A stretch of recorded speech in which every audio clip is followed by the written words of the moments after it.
Polrestabes Makassar menggelar doa dan zikir bersama untuk keselamatan bangsa yang diikuti seluruh Kapolsek sekota Makassar, Forum Komunikasi Polisi Masyarakat atau FKPM dan TNI.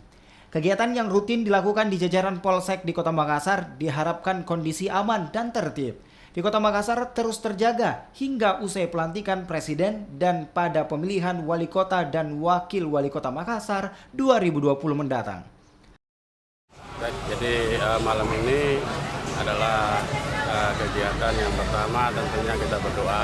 Yang pertama kita berdoa memohon kepada Allah Subhanahu wa taala agar bangsa kita itu selalu aman, tentram dan damai.